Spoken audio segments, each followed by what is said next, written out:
ఇక్కడ అర్ధరాత్రి పూట రోడ్ల మీద ఏంటి వికృత శాస్త్రాలు? మీకు ఎవరు పర్మిషన్ ఇచ్చారు? రోడ్ల మీద బర్త్డేలు ఏంటి? It's all illegal. మీ వయసు ఎంత బాబు? మీ వయసు? మీ పేరెంట్స్కి చెప్పొచ్చారా ఇవన్నీ ఏంటివి?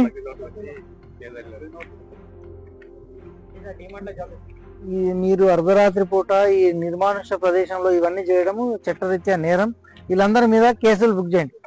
చలో అందరు పేర్లని నోట్ చేసుకోండి. Srinivas, Chand Pasha, Prithviraj, take the charge. అందరి పేర్లు తీసుకోండి. వీళ్ళందరినీ కూడా పిఎస్కు. ఇతని మీది గెటప్ బాగా ఉంది కదా, ఏంది పైన కిరీటమా? కిరీటము, గజమాల. ఈ లైఫ్ లో మెమొరబుల్ మూమెంట్. చలో రాత్రిపూట రోడ్డు మీద ఏంటి? రోడ్డు ఏ బాబు మీరంతా రోడ్ల మీద ఏంటి కథలు?